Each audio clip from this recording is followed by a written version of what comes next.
Hello and welcome to a special episode of my Call of the Armor 0% Growths low turn count playthrough. Today we'll be looking at Interlude 1.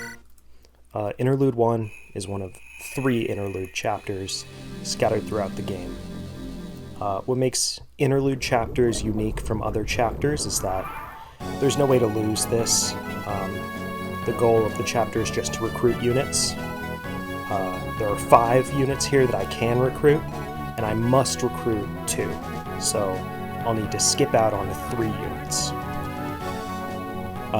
And rather than just kind of telling you who I recruit and moving on to Chapter 5, I decided I would show off the hack a little bit and make a little game out of it.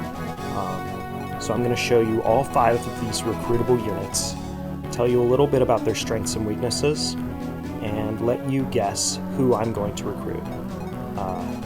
I will show off who I recruit at the end. But without any further ado, let's start showing off some green units. This is the 6th green unit. Sovnia here, the boss of the last map. They always join us, so you don't really need to worry about them. But I just wanted to show off Sovnia as kind of a baseline of the quality of unit we might expect here. You can see their stats are very oriented towards offense, especially skill, but they're very frail. And we always get this Killer Lance and Short Spear to use either with Sovnia or with whoever we wish. Those are very nice weapons. But the first of the 5 units I need to pick between is Kim, the Cavalier. Kim joins with these stats and with the Killer Lance, which is pretty nice. But the main strength of Kim is obviously her movement of 7, as well as her defenses of 12 defense and 8 res. She's very tanky, even on the magical side, and having someone that can kind of match Noki's movement is really nice. Although Kim is subject to terrain penalties. The main downside of Kim is, as you can see, her offensive stats.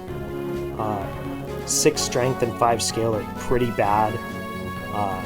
If I want to kill anything with Kim, I would need to rig a crit with the Killer Lance, and even then, that might not be enough. And 6 speed is going to get her doubled if I choose her.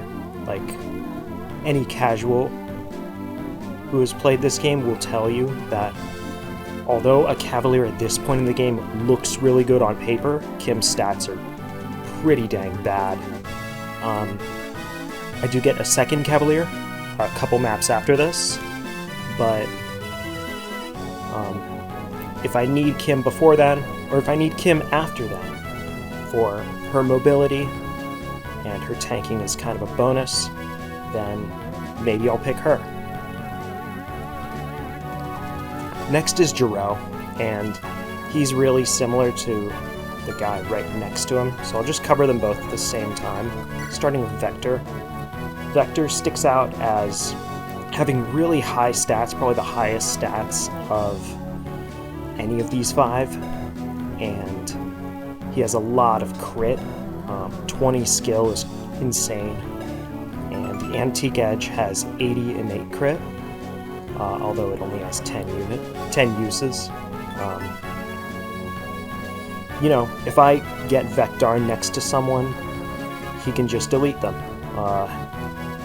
Obviously, because I'm rigging, any weapon can potentially do that if it has any crit, but because of Vector's high skill, and especially if I decide to promote him into a Swordmaster, like every weapon Vector wields is going to have some amount of crit.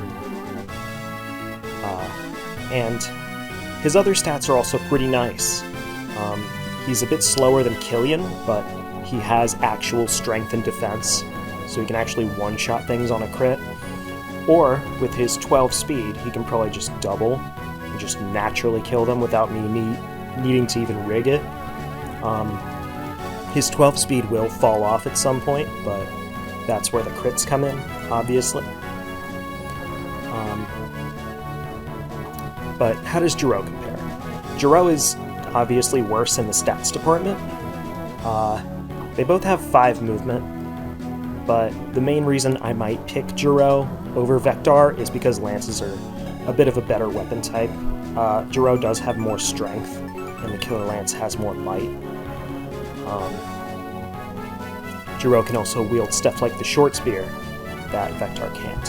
He's kind of my all-arounder pick. So, if I need a unit with low-ish movement, but the ability to just delete whatever's in front of them, then I will probably pick one of these two. The 4th unit is Luan, the Gorgon. Only playable Gorgon in the game, and their stats are very lopsided, you see. Very low defense, pretty low magic, but 13 speed is the fastest of all 5 of them. Luan wields dark magic usually, and they also join with this stone spell. 1 to 3 range is really nice. Technically, any dark mage can use it, but Kuija is never going to get the rank, and the only other dark mage comes like super late. So it's effectively a personal weapon. Stone, if you read the description, turns targets to stone for a while being 5 turns, so it's effectively a kill. The main strength of Luan is their threat range. 6 movement is better than Vectar and Jiro, and 1 to 3 range is obviously much larger than what they have access to. The main weakness of picking Luan would be that stone, while it's effectively a kill for combat reasons, it doesn't remove the enemy from the map. So if an enemy's in my way, they will still be in my way when Luan turns them to stone. And Luan doesn't have access to any killer weapons, so they can't really crit past their problems like Jiro and Vectar can. But if you think that the amazing threat range that Luan has is just too good to pass up, then maybe I'll pick them. The final unit we'll be looking at, and definitely the underdog here, is Gearheart. Gearheart's a journeyman, so a trainee unit like Daisy was, and I benched Daisy immediately, so that's not looking good. He joins with the Hurlbat, which is a personal axe. 6 might and 90 hit is pretty good, especially the 90 hit, but it's not 1 to 2, it's just 2 range, and it doesn't have any crit. So you can't really crit past his problems. But, you know, Philip was really good at that one map, and, you know, Gearheart's kind of like Philip. If you took away 9 levels and all of Philip's good stats, you know, that's Gearheart.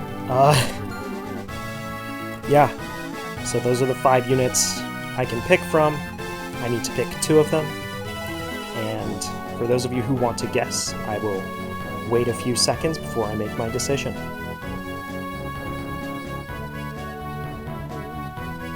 Alright, for those of you who just want to enjoy the show, the first unit I'm going to pick is Luan. Luan's, as we've discussed, Luan's threat range is just too nice to be denied, and especially the 6 movement is really nice compared to the 5 movement of these guys. And because of that, the second unit I'm going to be picking is Kim. You know, we've been using Noki to great effect every single chapter so far, and someone who can pretty much keep up with Noki, but has much better stats, if only in the defense department, is just so dang nice. Kim is also going to be the first character we promote. Starting at level 8 is really nice, and you'll see why she's so nice in the next chapter. Thank you for watching, and I hope to see you for Chapter 5.